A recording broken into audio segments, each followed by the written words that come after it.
Alors, on lance un dé et on va noter ces deux événements. Donc le premier, obtenir un nombre pair, et le deuxième, obtenir un multiple de 3. Et on va calculer la probabilité que chaque événement se réalise.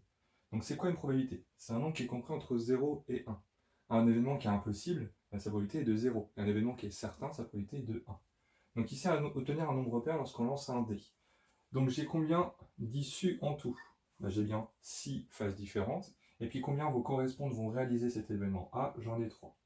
Donc j'ai 3 sur 6, autrement dit j'ai une chance sur 2, où la probabilité est égale à 1,5. La même chose pour l'événement B.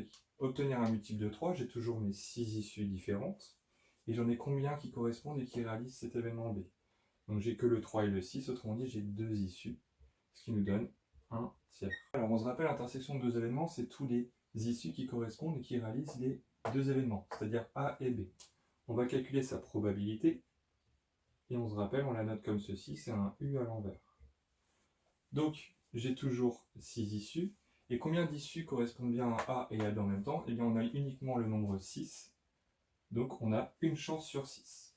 Enfin on va calculer la probabilité de la réunion de ces deux événements. Donc on a A union B.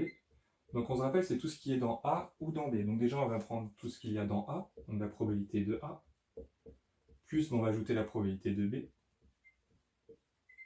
Sauf que le problème ici, c'est qu'on a rajouté deux fois l'intersection de A et de B. Par exemple, le nombre 6, je l'ai compté dans P de A et j'ai aussi compté dans P de B. Donc on va l'enlever une fois. De cette façon, le nombre 6, je l'ai compté qu'une seule fois. Donc on calcule. P de A, on avait 3 chances sur 6. Plus P de B, on avait 2 chances sur 6. Moins la probabilité des deux, on avait dit une chance sur 6, qui nous donne 4 sixièmes. Et donc ça nous donne bien 2 tiers. J'ai laissé sous la forme sixième, sixième, sixième, parce que ça évite, on aurait mis un demi, un tiers et un sixième, on aurait dû de toute façon repasser sur 6, donc ça n'a aucun intérêt. Calcul ici, on a A, obtenir un multiple de 3. Donc on se rappelle tout à l'heure, on va calculer directement P de A. Donc obtenir un multiple de 3, on avait dit 2 chances sur 6, autrement dit 1 tiers. Ce que l'on veut maintenant, c'est calculer la probabilité de l'événement contraire.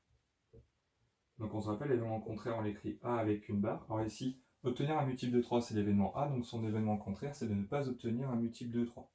Comment on calcule ça? C'est très simple, on a une petite formule ici. 1 moins P de A, parce que tout simplement, l'événement contraire de A, c'est tout, sauf ce qu'il y avait déjà dans A. Donc 1 moins la probabilité de A, c'était 1 tiers. Ce qui nous donne 2 tiers. Et en effet, à obtenir un multiple de 3, on a dit qu'on avait 2 chances sur 6. La probabilité de ne pas obtenir un multiple de 3, on en a bien 4 sur 6, autrement dit 2 tiers.